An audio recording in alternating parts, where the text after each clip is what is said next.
chain of narrator is a series of certain persons, personalities. And Imam Ibn Siri is saying that this chain of certain personalities, knowledge of these personalities, this is part of deen.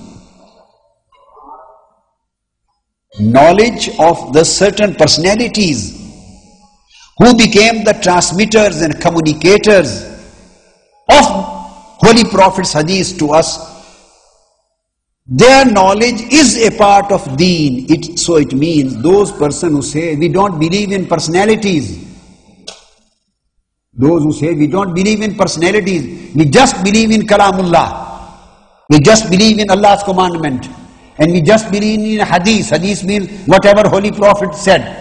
We just believe in commands of Allah and commands of hadith, Prophet. That's it. So they are wrong. Because the Tabi'een, their aqidah is that just the chain of transmitter is also a part of deen. The studying the lives of the great and pious people, those who became the transmitters of deen, it is also a part of deen. And then why it is said, فَانْظُرُوا أَمَّنْ تَأْخُذُونَ دِينَكُمْ, you should look into the matter that whom you are receiving the deen from, whom you are receiving the teachings from. Here is al-akhz wal-ijaza, al-riwaya, al-akhz, as-sama'. You should look into the matter whom you are getting the deen and an-nasiha from. If he is a reliable person and if he is trustworthy, only then what he has transmitted should be accepted. It means in Islam, the personalities are no less important than the text of teachings. Because the correctness or incorrectness of the teachings, what has been conveyed and communicated to you and to us, that depends upon the reliability and truthfulness of the transmitters, and they are personalities. So Imam Ibn Siri again stated,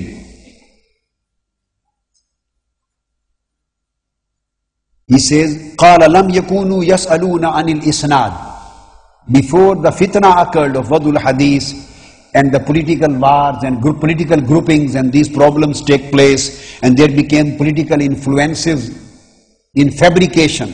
These became the factors in fabrication of hadith. Before this fitna took place, they say, we were not so much careful or so much particular about asking the isnad, because all people before that time were trustworthy, they were reliable.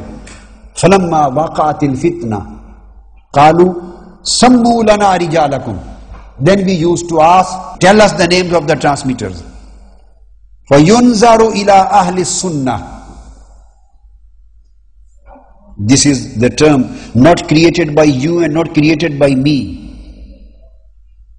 This is a term which is coming from Tabi'een and it is coming from Holy Prophet and companions themselves. And I am quoting from Sahih Muslim. And he is quoting Imam Ibn Siri. Said, فَيُنْزَرُ إِلَىٰ أَهْلِ السُّنَّةِ فَيُؤْخَذُ حَدِيثُهُمْ.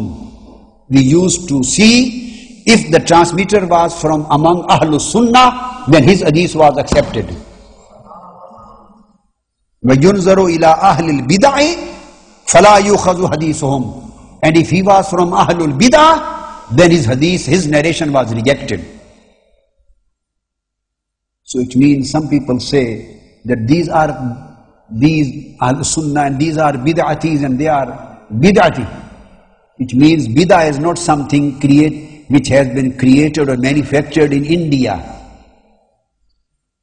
Bid'ah is coming from the days of successors of companions, from days of Tabi'een. Those who say the celebration of Mawlid is bid'ah, this is bid'ah, this is bid'ah, and they have created a new aqidah and they have created new practices and they have introduced and innovated new things in deen. So these are the Ahlul Bid'ah. You should keep in your mind that bid'ah is not something new which has come into existence through India or through Syria or through Pakistan. Bid'ah, according to Imam Muslim, rather according to Imam Muhammad bin Sirin, the great Tabi, students of great companions of Sahaba, he is saying that in our days there used to be Ahlul Sunnah and Ahlul Bid'ah. And we used to accept the hadith and narration transmitted by Ahlul Sunnah, and we used to reject the transmission reported by Ahlul Bid'ah. And the same things were reported by Sufyan bin Uyayna, and the same things were given by Imam Abdullah bin Mubarak. He said, Al-isnadu min ad-deen, walau lal-isnadu laqala man sha'a ma sha'a. If there was no chain of authority, the chain of transmission, then everybody would have exercised an absolute freedom to say whatever he wants to say. So he would have corrupted the whole subject of deen. So if deen is intact, if deen is protected from corruption, that is just due to the pious personalities. This is what Imam Abdullah bin Mubarak has said and Imam Muslim has reported. If deen is protected from corruption, if deen is protected from distortion, if deen is protected from additions and alterations, if deen is maintained in its original and pure form, so this ni'mah is due to the pious personalities of this ummah. So it means that protection of deen depends upon the pious personalities of ummah. And here our view, the fitna which has occurred in our time, that fitna says that no need of referring to the pious personalities. They are personalities, just we consider Allah and His Prophet, Quran and Hadith and nothing else. Who provided you the Hadith of Holy Prophet? Who reported you the Hadith of Holy Prophet? Did Holy Prophet himself transmitted his Hadith to us? Or his Hadith was transmitted to us through a long chain of transmitters? Where lies the burden of reliance? On chain of transmitters. And what is the chain of transmitters? The text or the persons? Persons. It means whole credibility of the teachings of deen depends upon the credibility of the personalities. This is the meaning of shuyukh. This is the meaning of a'imma. This is the meaning of authorities. This is the meaning of awliya. And this is the meaning of muhaddiseen and mujtahideen. So this is a fitna of this time to say, we don't bother about the personalities. We just accept the Quran and Hadith. The question is, Imam Bukhari was not a personality or was he prophet? What was Imam Bukhari? A prophet or a person from the Ummah of Holy Prophet? Imam Muslim was a prophet or a person from Ummah of Holy Prophet? What was Imam Abu Dawud? What was Imam Tirmidhi?